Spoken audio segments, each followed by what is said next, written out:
Саламатсызбы Акбала байке, үйүңүзгө келип сизден интервью алганга уруксат бергениңизге чоң рахмат. Ушул интернет тармактарына бүт жакта эле ушул Сариевдин темасы боюнча келдик.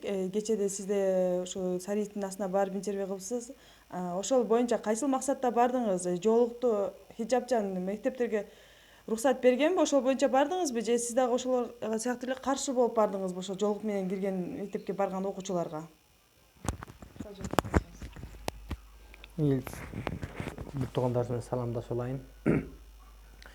Bismillahirrahmanirrahim. Salamın жалпы кыргыз элине, момун мусулман bir toğandarга, жети областта Дубанда жашап жаткан bir toğандарыбызга, чет мамлекетте жүргөн мекендештерибизге саламыбыз болгон болсун. Ассаламу алейкум, рахматуллахи ва баракатух. Карындашым, туура суроо бердиң.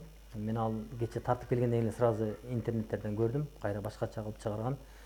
Негизинде мен өзүм кызматымы аткарганы бардым. Мен эмне кызматка барганым үчүн жогорку элдик көзөмөл түштүк аймагына боюнча координатор болгондон кийин мен ал жерге барганга мен укугум бар. Эмне үчүн дегенде, ал жерде бизге жогорку элдик көзөмөлдөрдөн Бишкектерден кайрылып, ушу элдик көзөмөлгө ушундай тосолдук болуп атат деген үчүн мен ал жерге бардым. Ал жерде нагы хиджаб, жанагы динге каршы чыгыш деген нерсе жок да, урматтуу Буртуган. Анан кийин баягы ошо комментариянын аркасында интернетте тургандар алар сүйлөй берет. Алар баягындай биздин пайгамбар саллаллаху алейхи вассалам айтканда, кыямат кайымда эркектерге окшогон аялдар, аялдарга окшогон эркектер көбөйүп калат деген да.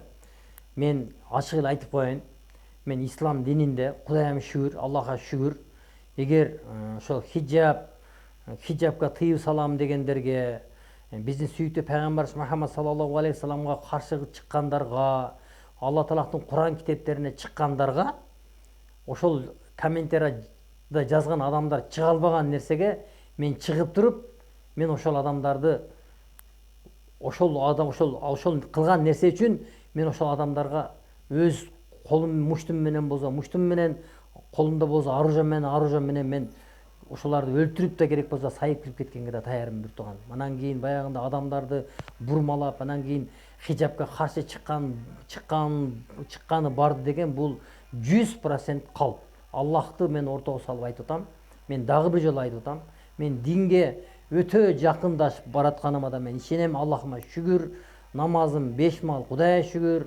Бир туугандарыбызды, көп бир туугандарыбызды ибадат намаз жолуна чакырып атам. Анан ибадат намаз жолуна чакырып атып, анан мен ушинтип барып хиджабка мен каршы чыкканым мен бул туура эмес деп ойлойм. Мен бул ал еще плюс ал жолго мен барбайм, урматтуу бир туугандар. Дагы бир жолу айтып койгон карындашымызга, мен азыр жумушка чыгып кетип атып элем. Эми эшикте бозокдо туруп интервью бергенге мен үчүн туура эмес. Конечно, үйгө кириш керек.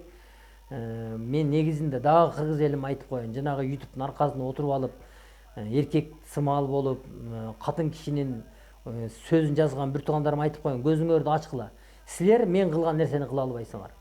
Ушундай эле динге кыйын экенсиңер, ушундай эле хиджабка кыйынып, хиджабты колдоп аткан экенсиңер, YouTube'дун аркасында балбан болбостон, баатыр болбостон чыкпайсыңарбы? Келбейсиңер ошол жерге? Топтолбойсуңар ошол журналистти талатып, аны коргулбастан. Мына келгиле, мына биз чыгып атабыз. Мен кече ошол барган адамдар менен, дагы адамдар менен сүйлөштүм.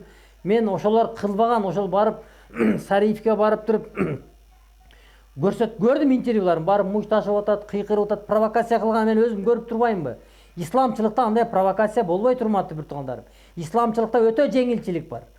Хиджабты дагы мажбурлап кийгизе турган биз азыр күндө эмеспиз. Хиджабты мажбурлап киргизүү жок, кийгизүү жок. Динди заставить этип сен намаз окусун, өлтүрөм деген нерсе жок, урматтуу бир туугандарым. Мындай бир комментарий жазарда, мындай сүйлөнүп, ойлонуп жазгылачы, мен силерге дагы эскертейин. Мен кылган нерсени силер кыла албайсыңар. Келгиле мына ушу хиджаб менен, Алла намазга каршы чыккандар менен келе күрөшөйлү. Келе албайсыңар, духуңар ам жетпейт. Аркада туруп алып, комментарий жазганды жакшы билесиңер. Келгиле ошо Алла Таалага, мына кимиң мына ошо жерде жихад боло турган болсо, мына Кудай сактасын, Аллах ал күндөн Кудай сактаган болсун.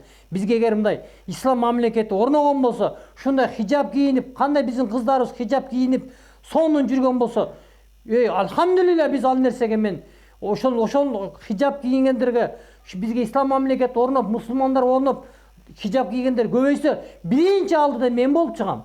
Мусулман динин мына көтөрүп туруп мен алдыга чыгам. Мен өзүмүн жүрөгүмө салып койгом. Пайгамбар саллаллаху алейхи вассаламдын үмметибизби муну сакалды биз мен пайгамбар саллаллаху алейхи вассалам үммети деп Аллаху акбар деп койдум мен болду.